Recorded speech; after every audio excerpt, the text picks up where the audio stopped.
YouTube, c'est Sissou, j'espère que vous allez bien et aujourd'hui on se retrouve pour un crash test. Excusez-moi, je vous fais ce petit mémo vocal pour vous signaler qu'il y a quelques moments où la qualité est pourrie, c'est tout flou. Alors je ne sais pas comment cela se fait. Juste, j'ai remarqué que quand je filmais, sans rien changer à mon éclairage, sans rien changer à quoi que ce soit, mon iPhone se met à filmer au ralenti. Donc je n'ai aucune idée de comment ça se fait parce que voilà, quand je filme, je fais toute une session sur une journée, je change rien à mon éclairage, je change rien à ma position. Bref, l'iPhone se met à filmer au ralenti, donc j'arrive à le remettre normal, on va dire, mais du coup en contrepartie, l'image est toute floue. Donc je m'en excuse par avance et je vous laisse avec la suite de la vidéo. En effet, aujourd'hui, on va tester ensemble le fond de teint Make Up Forever, le Ultra HD, mais cette fois-ci en stick. Donc, comme je vous avais dit dans une précédente vidéo, je l'avais commandé en Y225 et il est beaucoup trop clair pour moi. Et donc, en regardant une des vidéos de la loge de Gabriel, je me suis aperçue qu'on était plus ou moins de la même carnation. Je pense qu'elle est un chouille plus claire que moi, même si ça ne se voit pas. Donc j'ai commandé la même teinte qu'elle, je l'ai reçue d'ailleurs ce matin, c'est pour ça que je me suis empressée de tourner cette vidéo. J'avais vraiment trop hâte de tester ce fond de teint et donc je l'ai pris en Y245. Ce fond de teint HD, enfin Ultra HD de Make Up Forever, je l'aime beaucoup, c'est notamment ce fond de teint que j'utilise sur toutes mes mariées. J'ai exclusivement que ce fond de teint dans mon kit professionnel et j'avais très envie de tester le stick parce que je sais qu'ils ont fait également la grosse palette, je voulais la commander. Elle était out of stock, évidemment. C'est la palette des sticks Ultra HD, justement, en panne, avec tout plein de carnations. Hein. Pour les pros, c'est fait pour.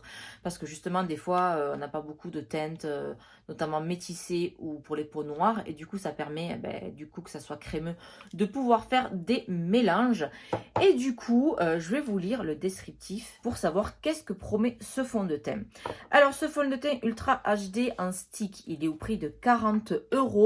Il y a exactement 12,5 grammes à l'intérieur. Donc encore plus invisible, créé pour répondre aux contraintes des nouvelles technologies haute définition du cinéma et de la télévision, les formules Ultra HD sont invisibles sous les caméras 4K et à l'œil nu. Ça tombe très bien puisque justement je filme cette vidéo en 4K. Parfait pour les maquilleurs professionnels et pour vous, alliant couvrance impeccable et texture seconde peau, le fond de teint stick Ultra HD donne une couvrance moyenne à haute, tout en assurant une peau unifiée et un teint naturel. Le complexe 4K exclusif offre un maquillage invisible, naturel et confortable. La texture crémeuse se fond parfaitement à la peau pour camoufler les imperfections. Il est aussi parfait pour les retouches. La formule glisse sur la peau et la rend plus unifiée et lumineuse avec un fini satiné naturel, imperceptible à l'œil nu. Convient à tout type de peau, même les peaux sèches. C'est pour ça également que je voulais l'utiliser. Parce que notamment pour les professionnels, c'est bien d'avoir plusieurs gammes de fond de teint. Mais c'est vrai que si c'est un fond de teint qui s'adapte à toutes les peaux, c'est encore mieux. Par contre, dans le descriptif, ils disent pas combien de teintes il y a. Bon, je sais que chez Make Up Forever, il y a beaucoup de teintes.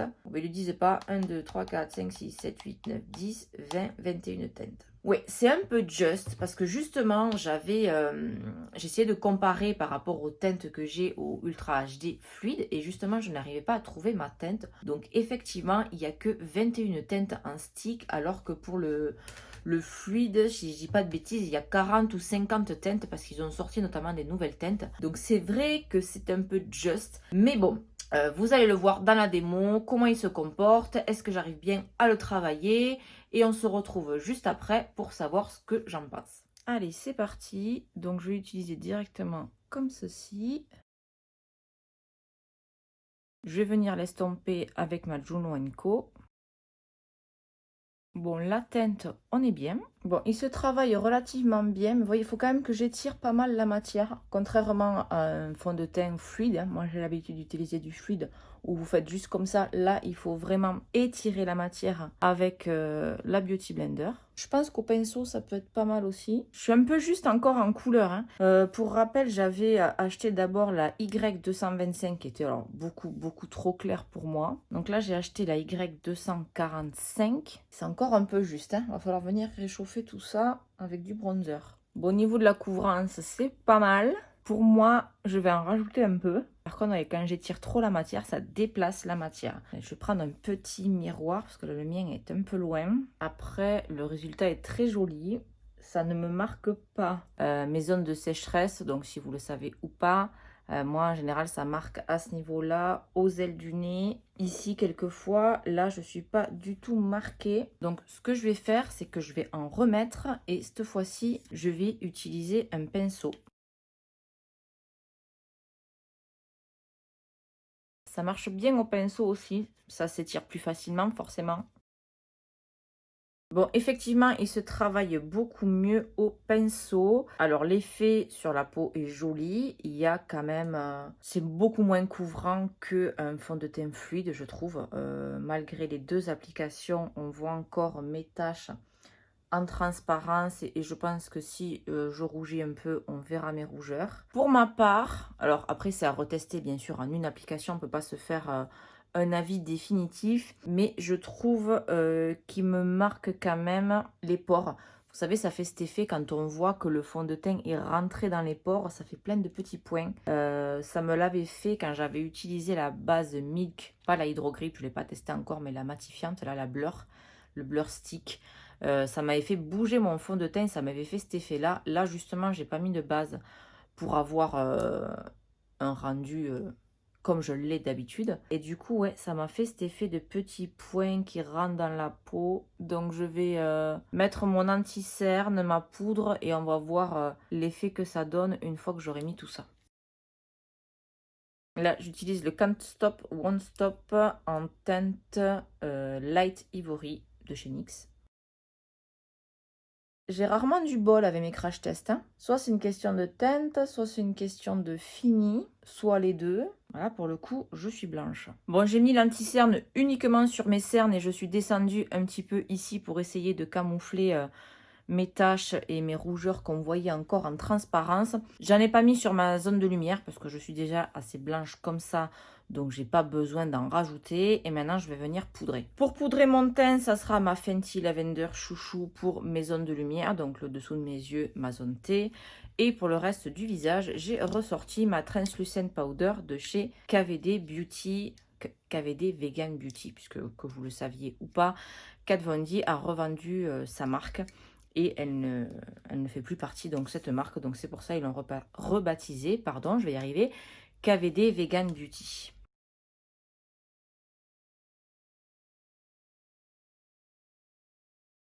Je laisse pas infuser, hein. Je pose ma poudre et je viens la balayer direct. Vous voyez, la poudre Kat Von D, elle est un petit peu beige, donc ça ne blanchit pas le teint. Je viens en passer sur le reste de mon visage. Il va falloir venir réchauffer tout ça. Hein. En bronzer, je vais utiliser le Tantastic de chez Marc Jacobs. Si la vidéo est déjà en ligne, je vous la mettrai ici dans le petit i. Je vous ai fait une vidéo, le contouring pour les nuls. Donc si vous avez envie d'aller voir la différence entre le contouring et le bronzer, n'hésitez pas à aller jeter un coup d'œil à cette vidéo. J'adore ce bronzer, il est très beau, il s'applique super facilement. En blush, je vais utiliser le Too Faced I Will Always Love You, qui est un très joli pêche, légèrement satiné. Donc, il fait un effet bonne mine direct. Vous voyez, c'est satiné, mais c'est pas trop irisé. Je l'adore, ce blush. Je crois que c'est mon chouchou avec le Bellini de chez Too Faced aussi. J'avoue que j'adore les blushs, mais mes préférés, ce sont les Too Faced. Pareil, ils se travaillent hyper facilement. Ils sont pigmentés, mais sans trop. Vous voyez de suite comment ça fait bonne mine. En 2 minutes, top chrono. Et pour terminer mon teint en highlighter, je vais venir prendre le Anastasia Beverly Hills en collaboration avec Amrezy. Je crois que c'est mon highlighter chouchou de tous les temps. Pour finir ce teint, il manque les sourcils. Et on termine avec une brume de finition. Voilà, on se retrouve à la fin de cette démo pour voir ce que je pense de ce fond de teint. Donc, comme vous avez pu le voir, j'ai un petit peu plus galéré à l'appliquer à l'éponge que au pinceau. Donc ils disent que c'est un fini naturel, c'est vrai. Mes mariés en général, quand je leur mets le Ultra HD, même aux plus réticentes, c'est vrai qu'il y a des personnes qui n'ont pas l'habitude de se maquiller et donc qui ne veulent pas de fond de teint, donc en leur expliquant qu'il faut unifier le teint, etc. Ça se passe toujours très bien. Et ce qui est bien avec le fluide Ultra HD, c'est qu'il se travaille tout en légèreté, mais également en superposition. Il ne craque pas, il ne fait pas d'effet matière. Et du coup, il se comporte très très bien sur toutes les peaux. Donc j'avais vraiment envie de tester ce stick pour savoir si c'était la même chose. Alors déjà d'une, il y a moins de teinte. Mais bon, comme je vous l'ai dit dans l'introduction, on peut faire des mélanges avec ces textures crémeuses. Donc c'est pas trop gênant. Donc j'ai préféré l'appliquer au pinceau. Donc je vous ai dit aussi que j'avais eu un petit peu de mal parce que j'ai l'impression qu'il se comportait bizarrement, qui rentrait dans les pores, etc. Là, ça fait plusieurs heures que je le porte. Franchement, il s'est bien incorporé dans ma peau. L'anti-cerne, j'ai eu aucun problème pour l'estomper dans le fond de teint. Après, comme vous avez vu, j'ai poudré les produits, que ce soit contour, blush, highlight, je n'ai eu aucun problème. Et je trouve qu'au fur et à mesure du temps, je sais pas, qui s'est pas incrusté dans ma peau, mais avec le spray de finition, tout ça, franchement, il est très très très joli. Quand on dit que c'est un fini invisible, je suis complètement d'accord. Je sais pas vraiment si ça se verra à la caméra, mais moi, honnêtement, on voit mes pores. Mais ça reste, mon teint est unifié, c'est vraiment ça. On dirait vraiment que le teint est unifié sans que j'ai rien sur la peau. Honnêtement, j'ai l'impression de rien avoir. Il est sans transfert, parce que vous voyez, je tapote, il ne bouge pas. Par contre, avant que je le poudre, je le trouvais beaucoup moins stable que le Ultra HD libre. Le Ultra HD liquide, c'est-à-dire que quand je maquille mes mariés, mon fond de teint il bouge pas. Là j'ai eu le bout du nez qui m'a gratté, donc je me suis gratté le bout du nez et j'ai le fond de teint qui a directement bougé, il n'y en avait plus. Donc j'ai dû reprendre mon éponge pour unifier tout ça. Donc s'il n'est pas poudré, il se barre illico presto. Mais une fois poudré, vous avez vu, je peux passer comme ça. Il ne bouge pas. J'ai pas la peau plus grasse que d'habitude, parce que comme vous savez, j'ai la peau mixte. Donc à ce niveau-là, je ne brille pas plus que ça, parce que j'ai tourné ce tuto, j'ai fait autre chose. Donc il s'est vraiment écoulé plusieurs heures. Donc honnêtement, pour l'instant, il n'a pas bougé. Je vous ferai un update en fin de journée quand je me démaquillerai. Je vous dirai tout ça en barre d'infos pour savoir comment il s'est comporté durant le reste de la journée. Mais globalement, j'ai eu un peu peur à l'application. Mais franchement, je suis très très très contente. J'ai rattrapé la différence de couleur avec le bronzer. Donc franchement, il n'y a pas vraiment de démarcation. C'est pas choquant. Si on ne le sait pas qu'il est trop clair, franchement, non. Ça s'est super bien rattrapé.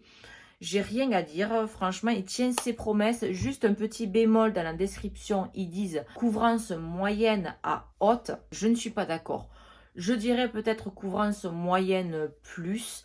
C'est vrai qu'il se travaille bien en superposition. Comme vous avez vu, j'en ai remis ici pour cacher mes taches et mes rougeurs. Mais malgré ça, j'ai réussi à cacher mes taches et mes rougeurs quand j'ai posé mon anti-cerne que j'ai descendu, parce que sinon on les voyait quand même un petit peu plus en transparence. Donc moi j'ai pas des imperfections de ouf non plus, mais je pense que non, je ne suis pas d'accord quand ils disent couvrance haute. Je dirais couvrance moyenne oui, couvrance moyenne plus oui, mais pas haute couvrance. Donc voilà, je crois n'avoir rien oublié. Je vous ai parlé du prix, je vous ai parlé des teintes, je vous ai donné la description. Donc en tout cas, si cette vidéo vous a plu, n'hésitez pas à me lâcher un pouce bleu. On s'abonne à la chaîne si ce n'est pas encore fait. C'est facile, c'est gratuit, ça fait plaisir. On active la petite cloche pour être notifié dès que je publie une nouvelle vidéo. Et moi, je vous fais de gros bisous et je vous dis à la semaine prochaine.